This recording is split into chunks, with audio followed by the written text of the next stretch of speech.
and nutrition and exercise science is so old. And yet now, like Andrew Huberman's talking about it. Well, neuroscience shows that all the bodybuilders are like, duh.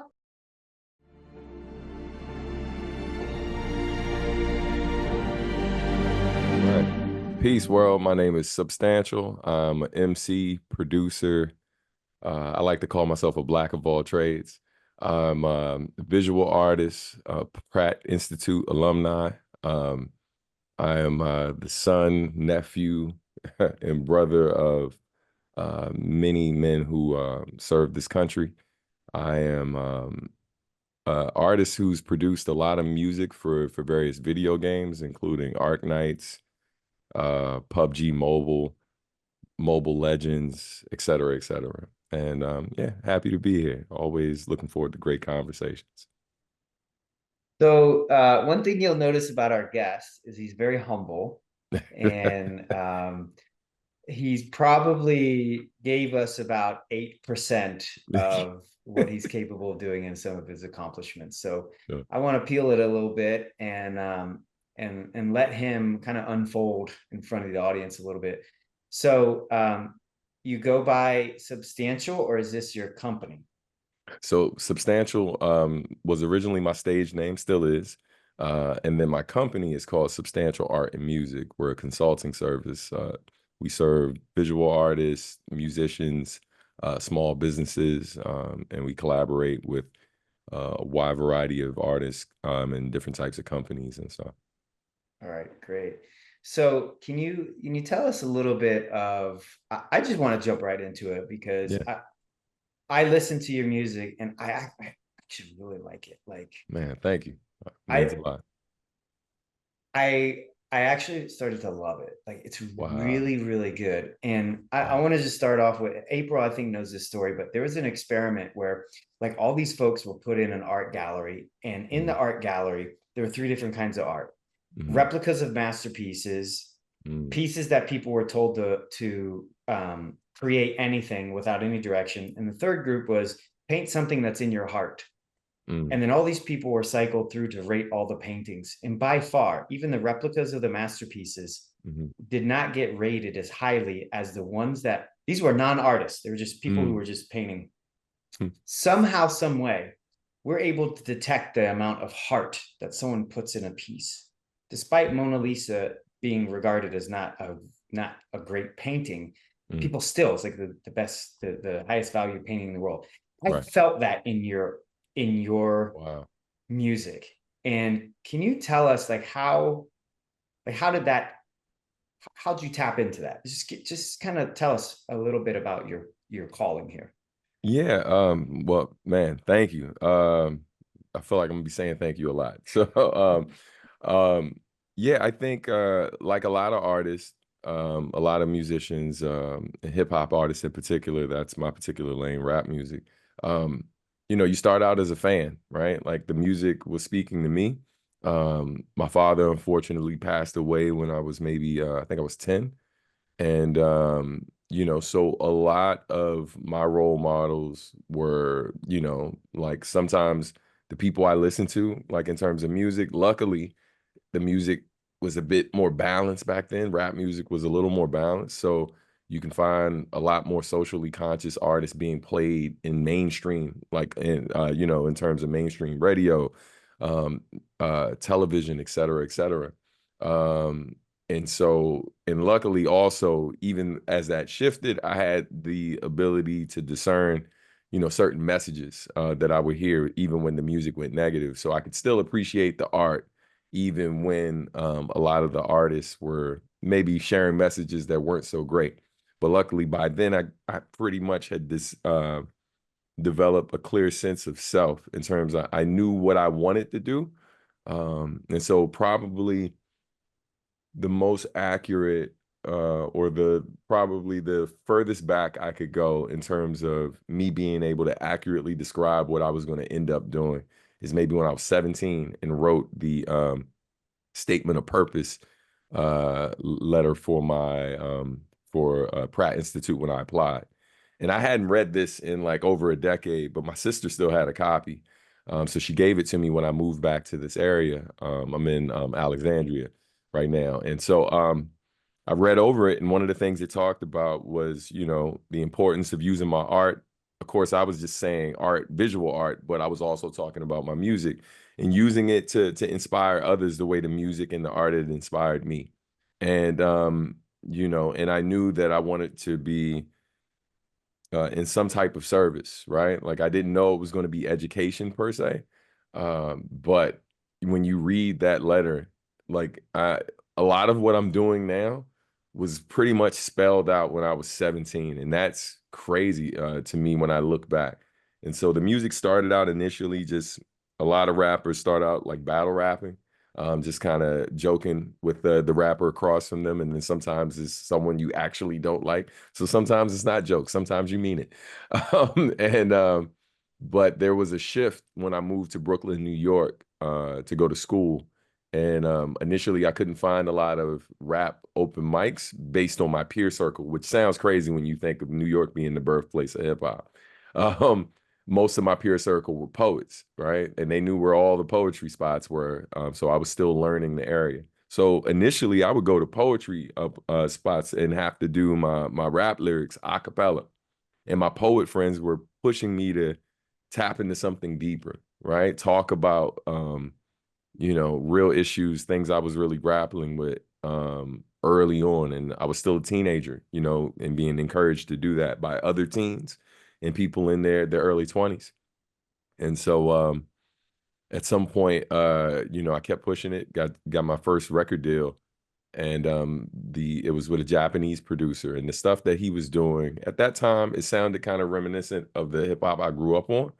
But there were some beats that he would share with me. It didn't really sound like the type of stuff that people would rap on. He was sampling like he was pulling stuff from like Japanese composers and deep cut like jazz musicians and stuff like that.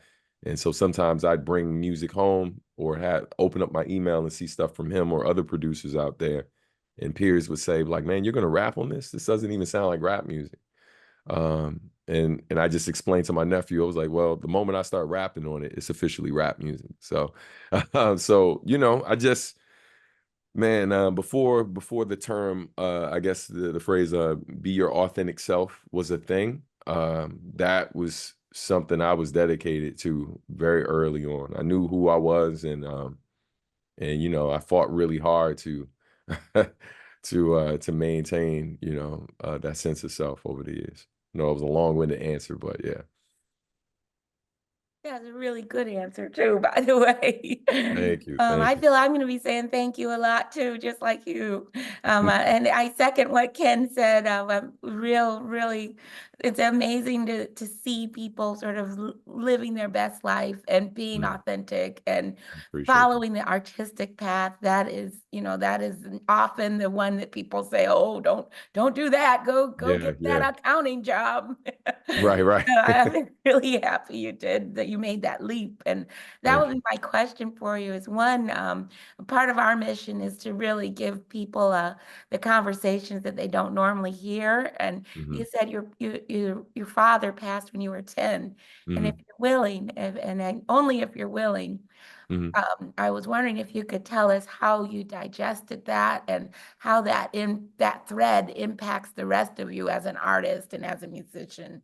Because I deal with college kids all the time, and part of the journey for them is being able to bounce back from a death. We just had a 15-year-old shot here. I'm in Chicago, and we just did a memorial for him. And Wow. dealing with death often defines who you are and where you go. And I was Sure. wondering if you could share with us some of your journey. Yeah, for sure.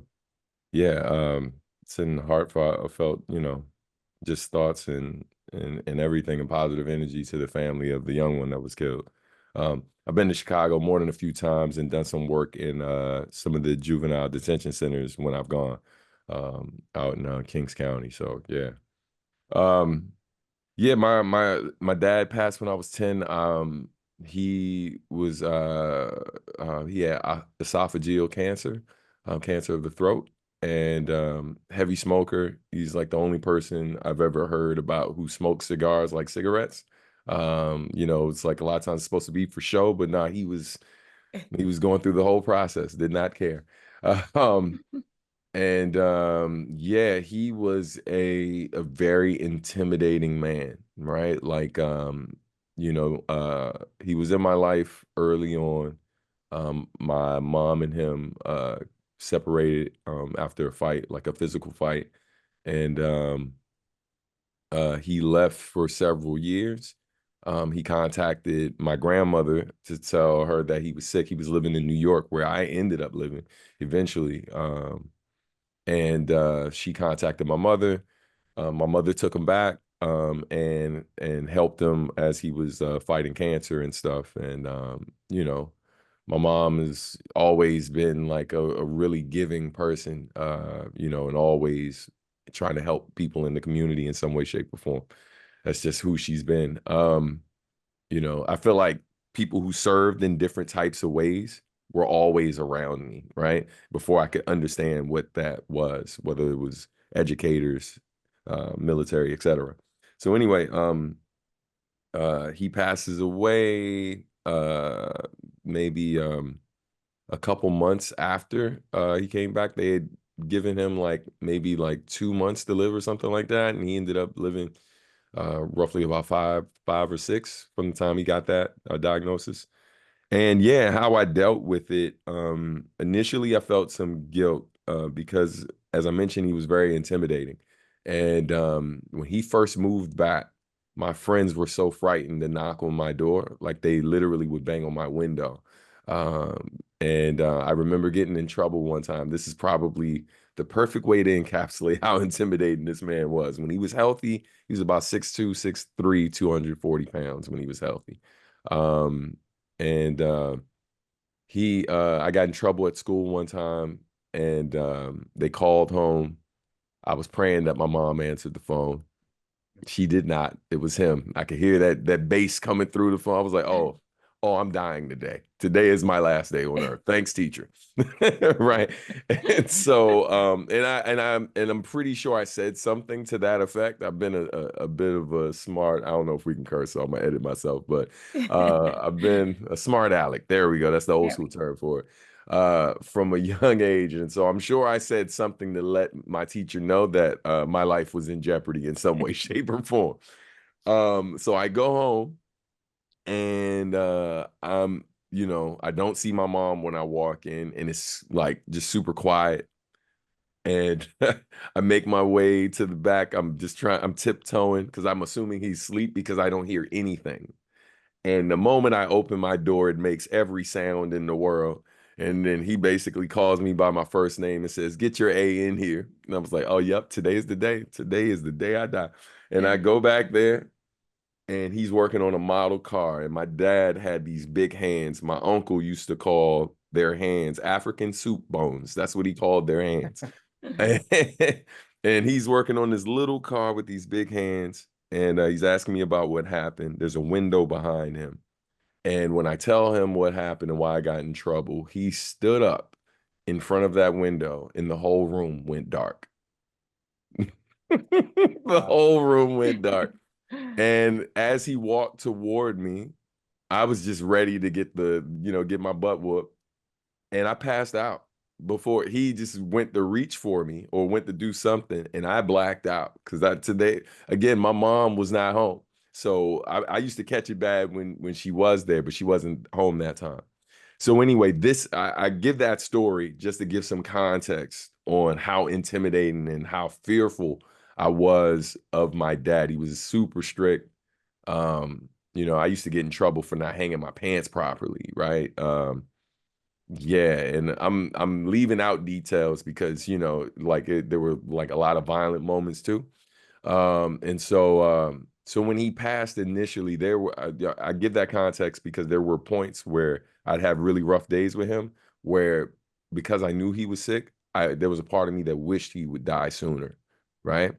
Um, and I think like I'm so clear on those memories, and I remember literally wishing death on him at the age of 9 and 10, right? And you know, that experience, and then when it finally happened, not feeling the way I thought I would feel, right? Like feeling guilty, right? Like times where my mom would say, like, if you see him doing things he shouldn't be doing, if he's trying to sneak a drink, if you catch him smoking, say something, right? Like try to stop him. Like, have you seen this man? Like, stop him how? Right. And but yeah, all those moments and stuff, I felt really, really guilty. And my family's dealt with a lot of loss and trauma. So when he did pass, my mom brought me in the room first thing in the morning, told me that he passed, and then told me to get ready for school. And so yeah, yeah, just dealing with all of that, trying to find your way. And at some point, luckily, the school counselors and different people, they could tell I was going through something. And so, I've only seen a therapist outside of that counselor situation, like probably one other time in my life, right? But that period of time being in the schools, having adults around me who were aware of my situation, other trouble that I dealt with, and really, really taking the time to talk to me and have me talk through my feelings, like what I was experiencing. Because I was dealing with a lot of guilt, like a ridiculous amount, more guilt than a 10-year-old really should be dealing with. But I didn't really know how to articulate it to anyone else in my family, because quite frankly, I don't remember a lot of people being like extremely sad, or at least as sad as I felt when my father died. So it's like very different from other times we lost family members, right? But it says a lot about just, I remember how he carried himself. So when I think about those people around me who didn't really mourn the way I was mourning, it's pretty much on brand, right? And so yeah, so luckily, I had my art. He wasn't very supportive of me being a visual artist, as kind of like what you were talking about before, but not so much on that's not the career. It was more so he just told me I wasn't good, like outright. Like my older brother could draw. He's like, your brother can draw, you can't draw. That's not your thing. That's what your brother does. Um, and things like that, man. Like, I have few good memories of my dad. I definitely have some, but those particular moments and stuff, I think, played a major role in who I became, right? Because a lot of what I was trying to do was prove my father wrong. And that same statement of purpose that I wrote, I literally wrote about that particular moment, him telling me I couldn't draw, and how if I got accepted into that school, like which was an Ivy League art school, it's number 7 in the world, number 3 in our country. And so I knew if I got into that school, I will have officially been able to say, look what I did, Dad, and I did it. And so, yeah, man, but it's something that, like, even as I'm talking right now, I feel the emotions, like all the stuff. I'm very much in tune with how I feel about these things and stuff. And some, God knows how many years later, 35 years later, I'm still might shed a tear, And yeah, but I'm grateful. I got beautiful people around me. I got this music, my art. A lot of the anger and frustration and disappointment and guilt and all of these different things, I've been able to work through some of what I experience, or some of what I feel through my talents and my skills. And most importantly, I get to impact and touch other people. And so that helps too, when you see other people going through those things too, Yeah. So Thank you so much. yeah, thank you for that. And we've had a lot of tough conversations on this show, Yeah. and we're no stranger to it, but it doesn't mean that each one gets less emotional as we're able to tell it. So, I'm curious, my favorite of yours is this song called Dedicated and Driven. And 50 seconds into that music video, you have probably something that you drew is a father. Actually, my wife drew. Yeah, she did that whole video. We met in art school, so. Well, it makes sense. It really is simplistic beauty at its best. And wow. I'm curious at that 50 second. So are you a dad? I am. I'm a father of two beautiful little girls. Well, one's One's little, the other one's a teenager. So they're Okay. both small to me though. Okay. I'm 44 and my dad still calls me a little boy and my mom Yeah. still will, rub my head. So it's all good.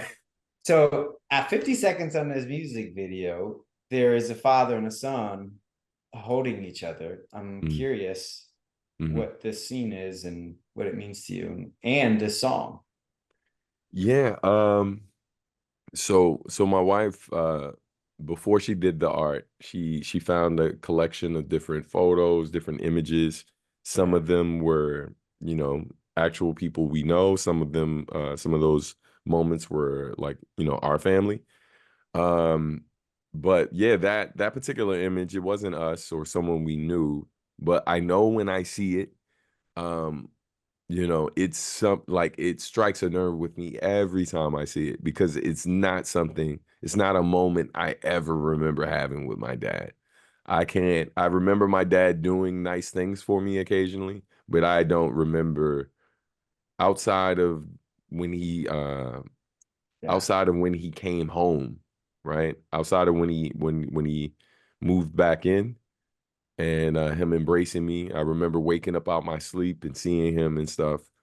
But yeah, I don't remember very many moments like this, you know what I mean? And I wish.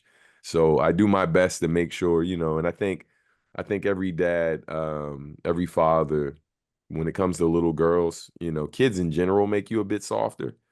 But there's something about little girls, right? Like, especially if you were a guy who, and I can't say that I won't speak for all men, but I think whatever things you struggle with understanding, like why women sometimes do the things they do or say the things they say, if you didn't understand it before you had daughters, you become very clear on it, right? And it definitely made me a better advocate. I like to think I was a somewhat decent before.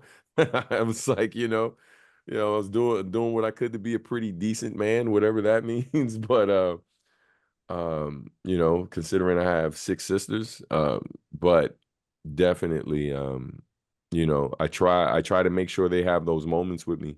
Try to make sure I fill their days with enough of those moments that when they think back to me, I think all of us hope that anyone who encounters us remember more good than bad because none of us are perfect.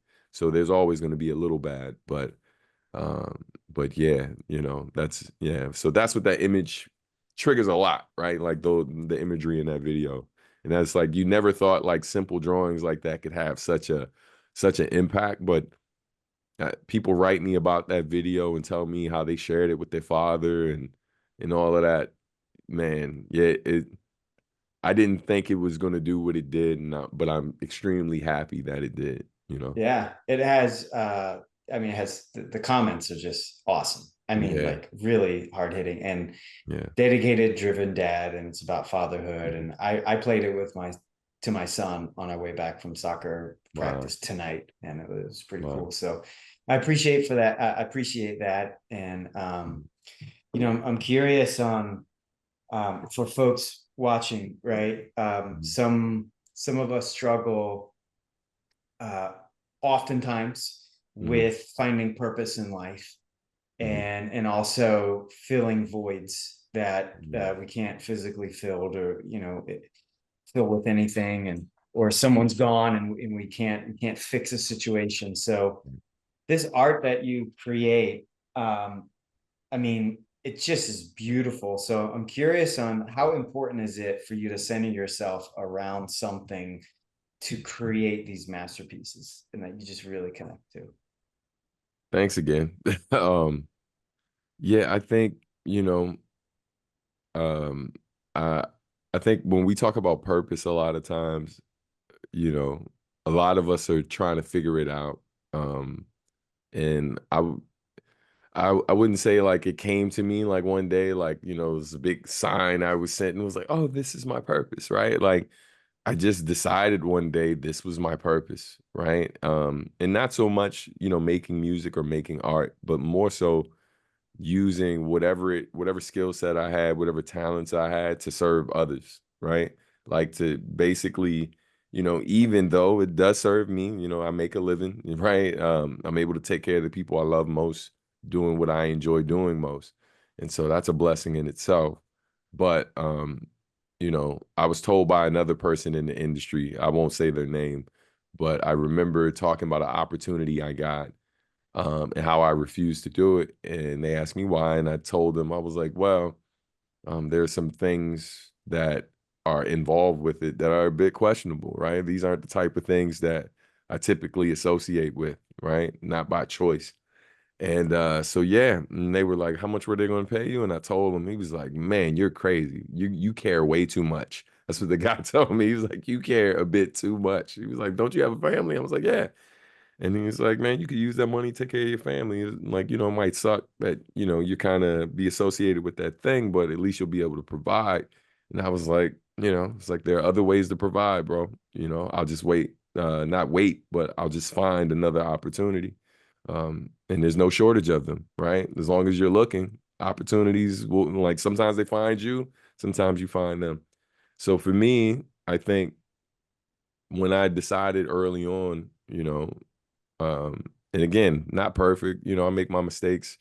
Look back at certain choices I made and was like, yeah, that was one of those ones that I probably shouldn't have done. You know, and but I think when I became clear that this music had real power and that it was helping other people, and then when I learned that these people, some of these people was helping, were helping other people, you know, when you meet people who became doctors and stuff and they say that, yo, your music helped me get through medical school, right?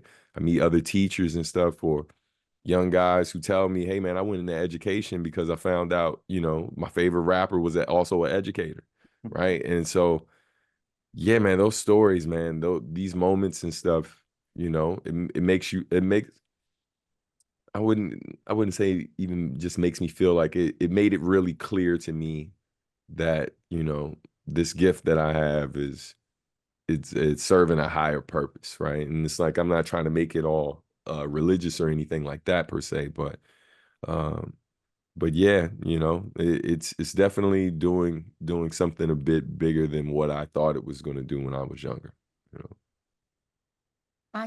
I see my favorite person on the planet right over your shoulder, Prince, right? I see I him. yeah. There's no, you could, Yeah. it can be a tiny, tiny little speck of Yes. Prince, and I will see him and recognize him. Prince is one of my favorite artists as well. Did you ever get to see him perform live? I certainly did. That's why I'm not Yes. married and never had kids. Hey. I spent my life following him all over the world and Yeah. loved it. Wouldn't change a minute of it. Yeah, Prince. But one of the things I love about Prince and Miles, that I see Miles too, I'm Hmm. guessing you probably have Gil's Got Heroin somewhere, and Yeah, so I got some of his records back there too. my question to you would be that, you know, the thread that ties all of those greats together is their integrity, their knowing who they are, like you said, and Hmm. that drive to make music no matter what.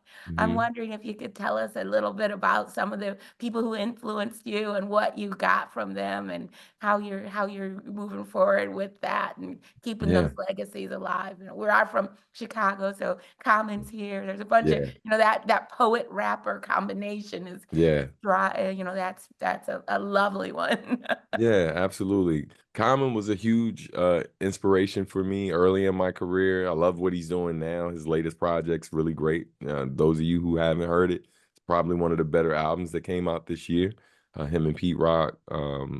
Yeah, check that out. But Common was a huge inspiration early on. You know, in terms of rappers, artists like Nas, you know, what was it, Big Daddy Kane back in the day. Even folks like was it this rapper from Jersey called Redman. I've always loved rappers who were both like folks who were witty, and then I've always loved artists who had a bit of substance as well, right? Um, and I'm one of those guys too that like the music I make is probably mostly serious, but there are moments you dig back further in my catalog. There's a lot of stuff that is like, yeah, I'd be okay if you never found those. You know, like most guys trying to find their way, it's like you look back and it's like, yeah, it's a couple missteps there for sure.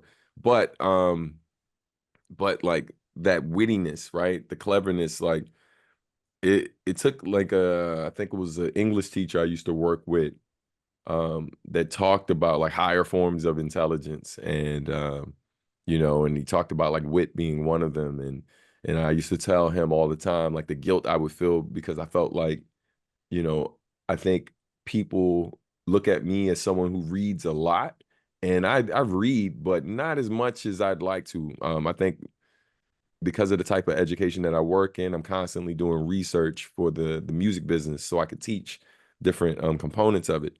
So I'm reading like shorter things, not like novels and different things like that, right? Like not that type of reading.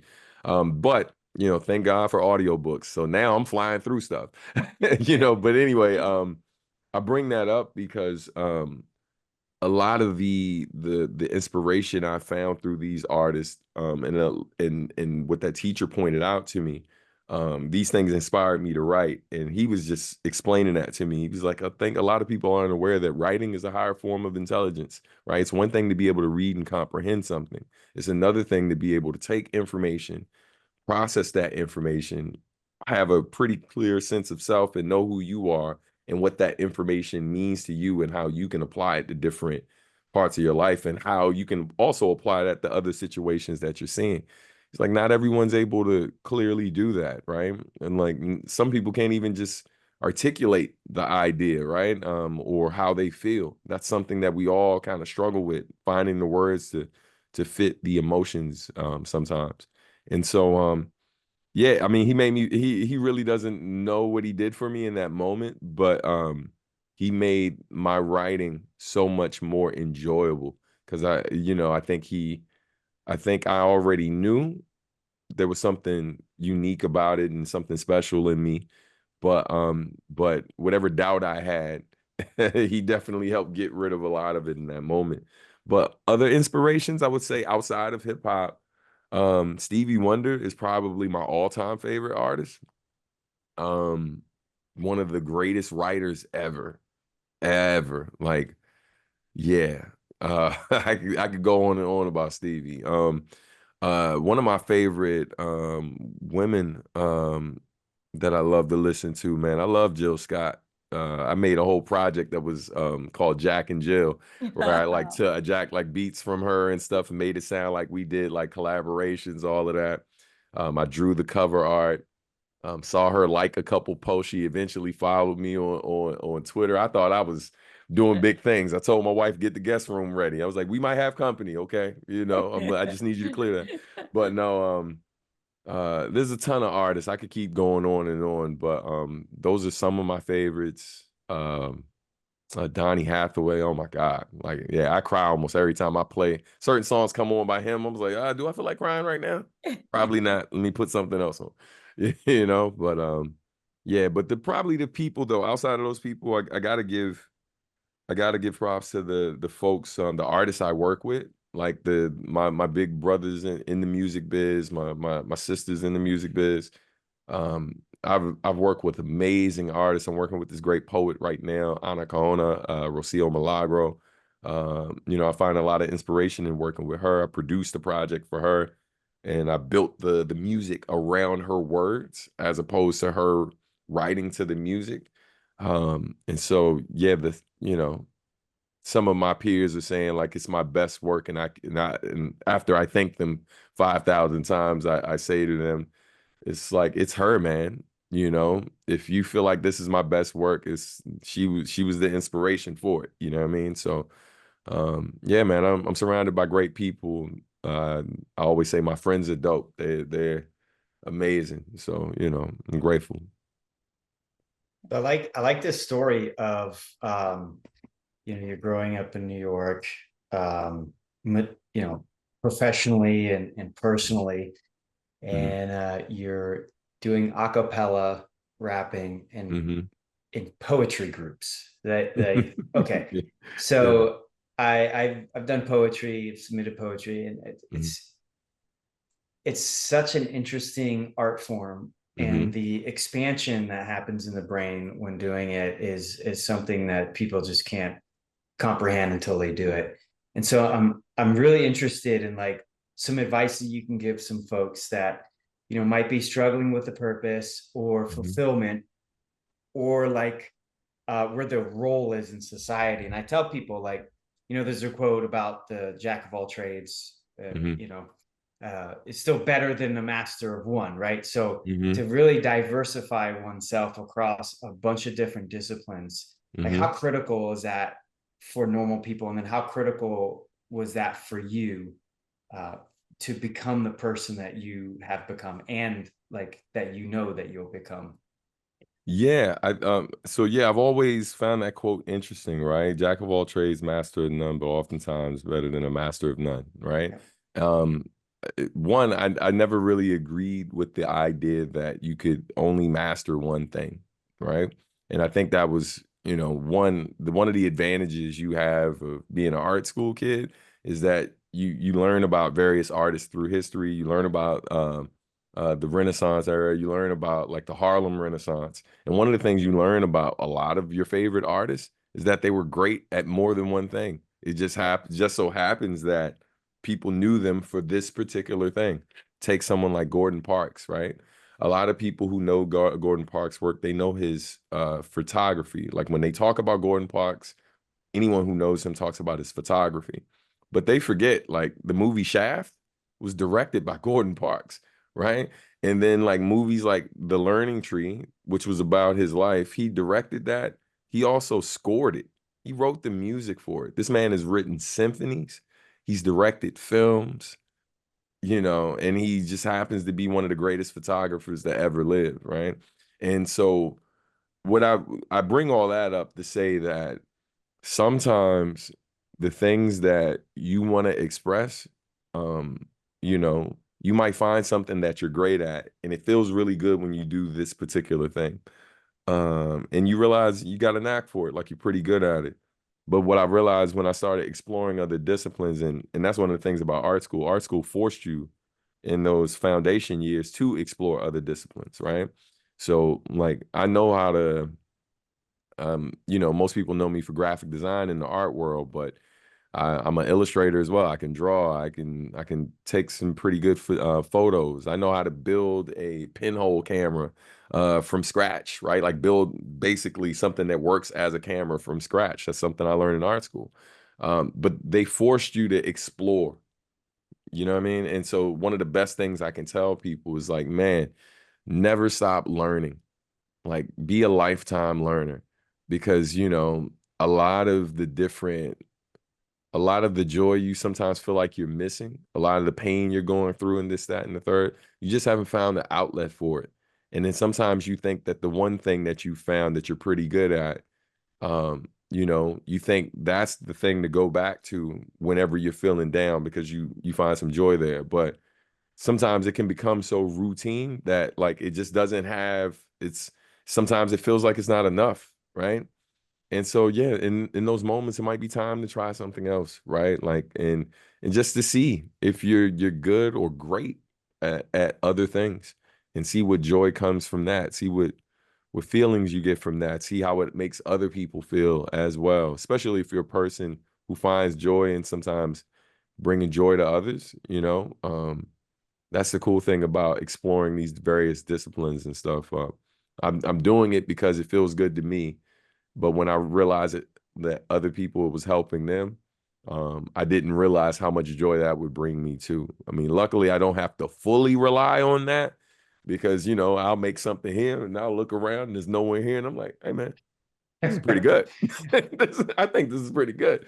And then you hope to find confirmation from someone, but even if I didn't get it, it's enough sometimes. So I would just recommend that folks, man, explore, try other things. And it's not always making art. Sometimes it's, if you've only been eating certain type of foods your whole life, try something else. Like it's so much great food out here, like just explore, man. Keep learning, keep growing.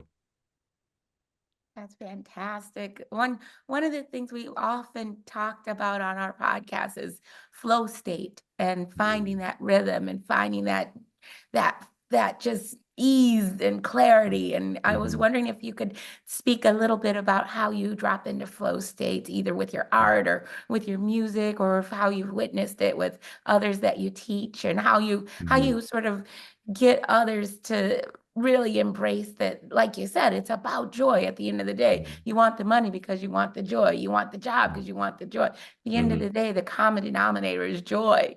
Right, right. Yeah. I think for me, how I this is gonna sound weird. This is where I lose a lot of my artist friends, right?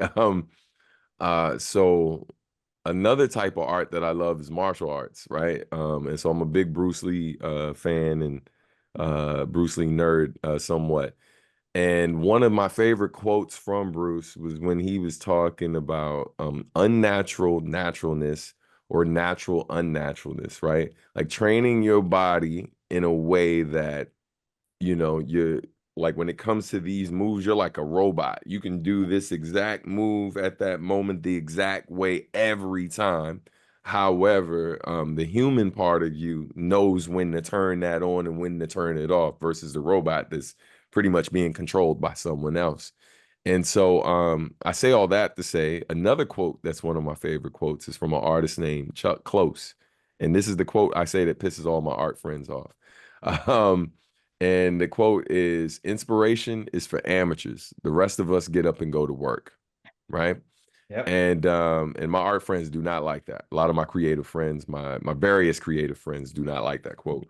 But when I explain it to them, they're like, oh, okay. I still kind of don't agree with what maybe he means, but I like your explanation of it. And for me, what it really is I've trained myself at doing these various things, not just like rapping, right? Um, Producing or whatever it is I want to do in the moment. I've spent so much time doing it that when it's time to go, like I don't have a ritual. Like you see basketball players when they go to the line, they kind of got their little routine before they take the shot, right? If what I do was that, right? Like me kind of going up to the line to take the shot, it'd be the equivalent of like they throw me the ball, I walk up to the thing, I just throw it real quick. I don't stop. Like I don't get set. I just throw it up and it just falls, right? And I'm not saying I'm just throwing anything at the wall per se. What I'm saying is I fine-tuned what I've done so much that when it's time to go, I know I have my tools that help me, and the great thing about working as a professional for as long as I've worked, I've found ways and practices that even when they give me certain boxes that are sometimes smaller than other boxes, right, to play in and to work in, and which can be very limiting, I still find ways to keep my authentic voice in there, right?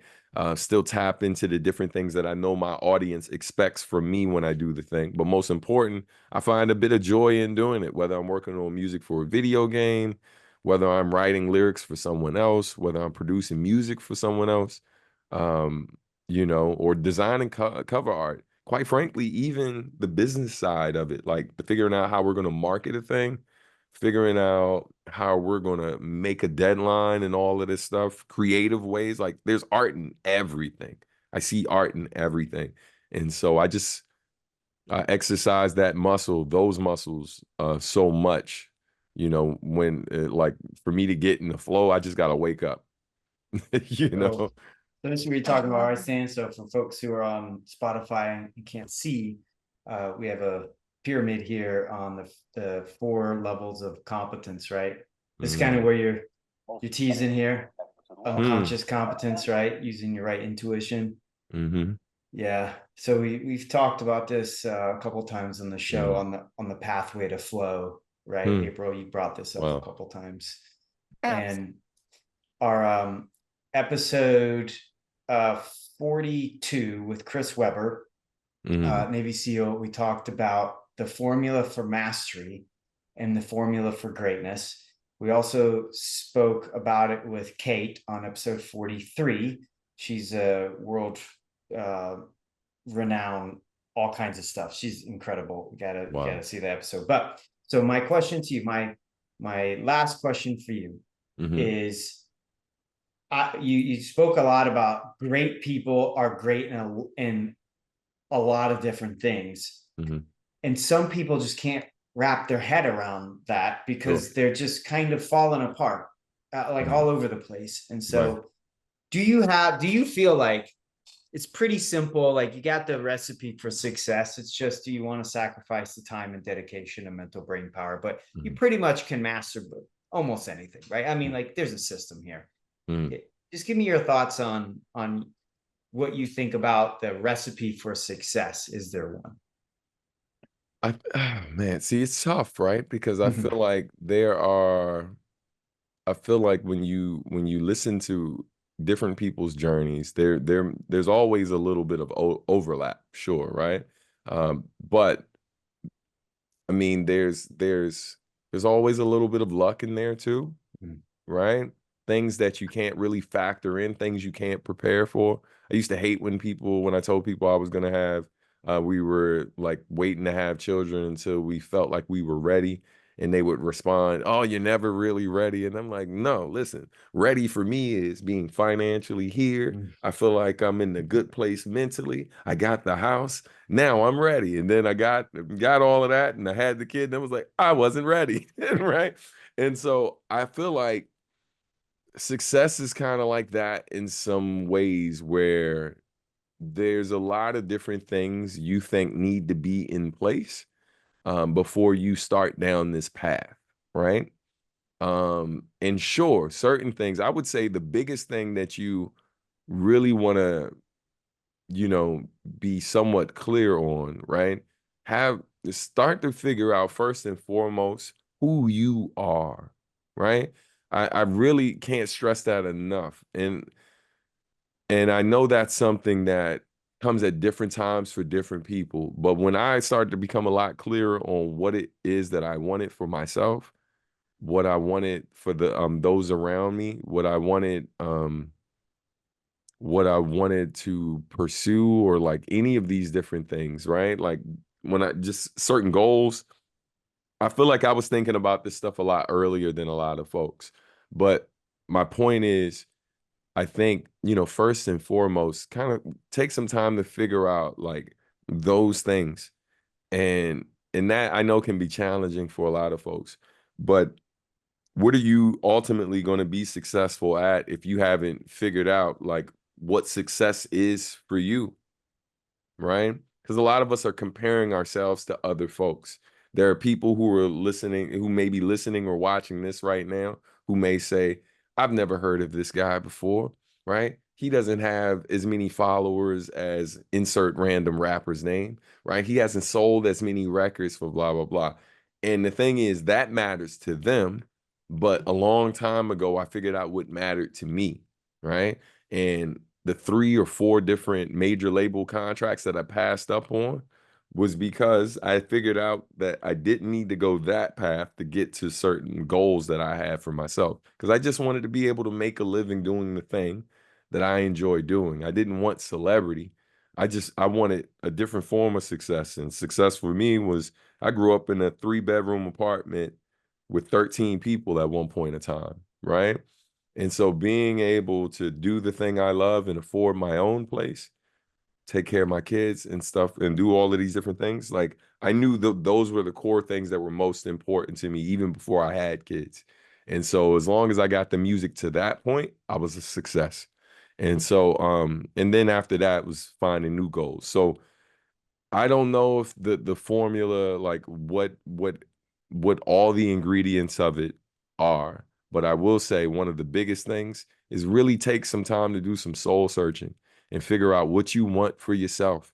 And when I say what you want for yourself, I'm not necessarily talking about career first and foremost. I'm just talking about, you know, what does happiness look like for you, right? Like what, you know, is it is it family? Is it, figuring out like, this thing that you're passionate about? How can I spend more time doing this? And how can I turn this into a job? And how will I know that if I turn this into a job, I'm going to want to keep doing it because I just like doing it. Maybe I don't necessarily need to do this as a job. Um, and then the other thing I would say, this is the last thing I'll probably say with this, and I know I'm running long. I would say, you know, pay attention to those things, those moments that you can't really prepare for, right? But they always tend to happen. And I think when I say like be ready for these moments, which sounds crazy because you can't really prepare for what you don't know is coming. What I'm saying is more so be open, right? And this is an important part of my story because otherwise we probably wouldn't be talking. The arts high school that I went to, that was not a part of the plan. I just happened to be staying the night at a friend's house and he was applying to the school. I was sitting in a waiting room, drawing in my sketchbook as I would do any other day. And a woman at the school comes up and says to me, "Hey, that's pretty good.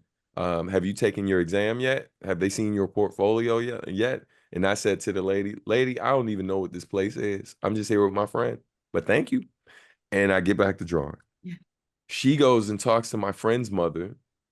They go to an office and then they call my mom.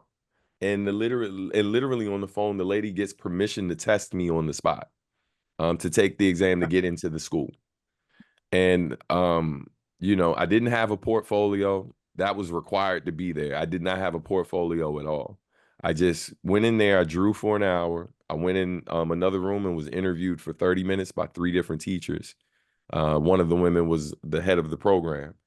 And then a couple months later, my mom gets a call saying I was accepted to a school that I hadn't even heard of before that moment. Right. Love And it. so now I could have easily said, no, I don't want to go to that school. I just want to play football because that's what I wanted to do. And I think that if I'd done that, I would have been playing football. I likely might have ended up in the military, because that was the path my brother went, and my mom was definitely pushing me in that direction when my grades weren't so great. But I was open to that other opportunity. I went to the school, I still played football, but I broke my hand that I draw with. And so I was falling behind in the program and was on the verge of getting put out the program. And it forced me to learn how to draw with my other hand just so I could keep up. Yeah. I was open to the opportunity. I was open to the opportunity. And that led me to Pratt, which took me to Brooklyn, which helped me meet my wife, which was the school I met my friend who was from Japan. I met him. He took a mixtape that I made with another friend back to Japan. That got me my first record deal. If I don't become open to that random occurrence, if I don't leave any space for that random occurrence and take time to explore it, my life is very different, you know? So those invariables, these things you can't really see coming, when they do arrive, like really take a moment to appreciate what's happening and just know that this could be a different path for you, right? It's an opportunity to learn and try something different, you know? That is fantastic. That's one of the things, they say non-physical is colluding and coordinating on your behalf all the Yeah, time and conspiring for you to win. conspiring. Yes. One of the things you said really struck me. I too am a big Bruce Lee fan, and the 1971 edition of the Pierre Burton show has the quote I think you were talking about. Yes. It's Yeah. for Wow. anybody listening, See? they should go look up Bruce Lee, The Lost Interview. Yeah. In that, it's almost about 20 minutes long, I think, Mhm. but there's some real gems, just what you were saying. And one of the things he ends with in 71, he missed out on a lot because of racism. And Mhm. what he said was that he wants, and I'm going to get it wrong and I'm going to be all embarrassed, but in a nutshell, he said, we're all human. And, Mhm. when he asked him, are you Chinese or are you American? He said, we're all human. And Mhm. I would ask you, like, what do you say when people ask you such things like, "Well, how do you identify?" I told someone I identify as a high wealth individual, even though I'm Yeah, not there yeah. yet. No, that's a great question. The funny thing is, like, and I don't know if it's because I'm black or not, right?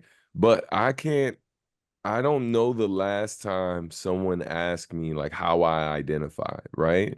And I feel like, especially um correction. When I go to other countries, right? When I visit other countries, they'll ask where I'm from, right? Or like what's my background. And I was recently in North Africa. I was in Morocco, And that was interesting because there were certain moments they knew I wasn't from there. And then there were other moments where people were like, are you Moroccan? Or they just start speaking to me in Arabic. And I was like, okay, all right, that's different. So yeah, I mean, I think if someone did ask me that, yeah, absolutely, first and foremost, we are all human, right? There are parts though of my identity that I think definitely shaped my experience, for better or for worse, right? Because there are moments where living in this country where Black, like walking into certain spaces was a disadvantage, right? But there have been plenty of moments here where it saved me in some ways, right? It's just interesting how the thing that sometimes can save your life can also endanger it, right? And then when I started to really travel the world, that was interesting in itself, like being in spaces where uh, this one part of my identity, right, which arguably in some situations should be insignificant, right? But like make a huge difference when you walk into certain communities. But when I traveled, like people love to say when you talk about moving other places, they love to say things like, "Oh, racism's everywhere," right? And it was like, and I had to explain to someone, I was like, "Well, your idea of racism actually isn't everywhere, right?" Like Japan, I go a lot, and I'm not saying that folks aren't racist, right? Because I'm not going to get into that. What I am going to say is one of the things I like about the Japanese is they don't have an issue with Black people or white people. They have an issue with foreigners, period. Right? Like it's more of the fact that you're not it's the equivalent of here's my family, right? Here are the people who live in my home. And I just met you. You seem really nice, but I know you're not my family, right? And maybe you're a part of the human family. In other words, you're a distant cousin, distant relative. And that being said, I'm just curious when you're going home. That's it. That's it. You seem real nice. It was cool for a week, but it's time to go home. And that's really been that's been what I've seen a lot of my friends who moved there experience. And so, but that I bring that up to point out again, even with that and how uncomfortable that may be, that still won't put your life in jeopardy. You see what I'm saying? It might lead to an uncomfortable conversation. It may lead to a missed opportunity, right? But the Black part of me, right? That something that I didn't even decide, right? I always remind folks when we're arguing over how to identify, I'm like, it's important to acknowledge that in some of these situations, like we didn't decide we were Black. At some point, we decided we didn't like this term, so we accepted this, but we weren't the ones sitting around. It's like, you know what? We're Black, everybody. That was not how the conversation went. And so, um, but that part of me has informed so many different things. And I love the kinship, the global kinship that it's created, like to an extent, right? Where that, man, I will say that nothing beats sometimes going into a country where I don't know anyone.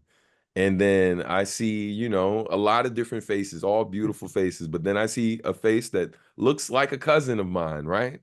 And then they look at me and just keep going, right? Nothing is said, but so much is said. And I think people who come from similar cultures, while we're all human, yes, those little things that make our cultures like unique. And when you know someone who's lived through some of those experiences and you have that common ground, it's a beautiful moment a lot of times, or at least it can be. And so, yes, so I'm human first and foremost, yes. But there are parts of my identity I love being Black. I love my brown skin, right? But I also, man, I love being from Maryland, right? I live in Virginia because my wife's from Virginia, right? But I love being from Maryland, man. I'm so proud of the people who listen, man. It's the birth, like this is where Harriet Tubman is from. You know what I mean? It's where Frederick Douglass is from. It's where Thurgood Marshall is from. You're a comic book fan and stuff, Frank Miller, right? You know what I mean? You sports, Kevin Durant, right? Some of the greatest to ever do anything, some of the greatest in the world to ever do anything are from this state that I'm from. So I love that we have common ground, but those little things that make us different, it's absolutely okay to love those parts of yourself too. Love all of you, you know what I mean? And with your imperfections, the things you want to work on them, but love all of you. And that's okay too, you know. That was beautifully put. Thank you so much. Mhm. And I'm a giant nerd. I've got a picture of Frank Miller and Stanley in Ni- my basement Nice. downstairs. Nice. Nice. Have you ever gone to Pocket Con in Yeah. Chicago? Yes. Yeah, so my friend Elgin throws that. Oh Elo my Kari. gosh. Yeah. Yeah, you Wow. were saying certain things. I'm pretty sure we probably know some of the same people in I Chicago. bet I've got a Kakashi jacket on right now, so Right. you know Yes. Yes. Ken just shakes his head like this nerd. Hey, it's all good, man. Like I love the conversation. Yeah. I grew up in a rough area, so Mm-hmm. like none of this is foreign to me, and I get Yeah. it, man. I had to fight and for everything I got, so Yeah. feel it. Man, well, I know why they call you substantial. So I love it. I love Thank you, Bob. you, and I Yeah. love your heart. And Thank you so much, man. for everyone listening and watching, please also listen and watch his material. You will not regret it. I know there's a lot of shows that do this, they put artists on here, but this is good. I mean, he's Wow. good, Thank you he's so much. great. And as you can hear, his story is wonderful, and it's even better to hear the story behind the art. As we know, we can feel it. So substantial. I honor you. We're blessed. We're Thank y'all, grateful for man. you, man. Thank you. And This is maybe one of my favorite interviews, man. It's been an absolute pleasure talking to y'all. Seriously. we We do yeah. the one last thing and give you the floor? Let us know what's going on with you. Any links, any events, anything you want to share with our audience is small, but we're growing. Yeah, no, man. Listen, first of all, before I drop all of that, thank y'all so much. I've thoroughly enjoyed talking with y'all. Yeah, like this has been really great. I wish y'all nothing but the best. Sincerely believe y'all are doing great work, and that like people listening to these type of conversations, like it's having real profound effects, I'm sure, on the people who are coming across these type of conversations. So keep up what y'all are doing. As far as what I got going on right now, I just got an email from the Recording Academy that they accepted our submission for the record that I produced for Ana Kaona, Rocio Milagro, for best spoken word poetry album. So we're campaigning over these next few weeks to hopefully our first Grammy nomination, from My Lips to God's Ears. So we'll see what happens. So that's the big thing right now. And working on new music. I got to fly back to Tokyo I'm sorry. Sorry. No worries, no worry. But yeah, and then in December, flying back to Tokyo to finish the next Bop Alloy record. That's a group that I have with my partner Marcus D. So we got that going on. As far as events, I don't think I got some stuff like going into next year. And then my company, we're going to be vending at Unbreakable 4, which is happening at Crescendo Studios in Falls Church, Virginia. It's a breaking battle. For those of you who didn't know breaking was still a thing until you saw it at the Olympics, these type of things happen all the time. And one is happening on October 19th. Crescendo Studios, Falls Church, Virginia. I'll be there. I'm not performing. I'm just vending. I'm just supporting hip hop culture, all the various elements, and having a good time. I love breakers because a lot of them are nerds. So like, we get to talk about like kung fu flicks. We get to talk about anime, all the things, all the things. Some of the breakers show up dressed like some of their favorite characters, so that's always entertaining too. But yeah, it's gonna be a great time. I'm looking forward to it. But that's what I got going on. Well, thank you. And with that, Wait, Warrior one Gamer. more thing, Ken. One more. Okay. We need your favorite video games. Favorite video games. Oh yeah, because you got the esports He does community. game, so we want to know. Yes. Okay. So favorite games. Back in the day, I'm gonna take y'all back. I'm gonna start with the retro stuff, right? Favorite games. Back in the day, the ones I wore out. 95 Live, like it's like for my EA Sports folks, right? 95 Live was one of my favorite games. I knew the little cheat codes. I knew where to shoot from the floor, and I could make it a 3-pointer with anybody. But like my all-time favorite game is Street Fighter 2. Street Fighter 2 is crazy. And I recently because I gave up video games for a while when I first started college because I knew I wasn't going to make it. I knew I was not going to make it. But I rediscovered Street Fighter 3 in recent months, and shout out to EVO that happens out in Vegas, because they commissioned me to do NYC Jazzy. The original one was called 99. Wow. And we did NYC Jazzy 24 recently, and I got to do it with the guy who was the announcer for Street Fighter 3 Infinite. So yeah, like working on that, it was dope to be playing video games for research, right? So I'm doing a whole lot of research, just to make the song better. So yeah, man, the Street Fighter is all-time favorite, Street Fighter 2, and then follow up by 3, I Cool. love that. I love that you said Evo too. For the audience, another YouTube assignment, go look up Evo 37. Yes. If for the nerds out here, they know exactly what I'm talking about. For Yeah. everybody else, you will be thrilled.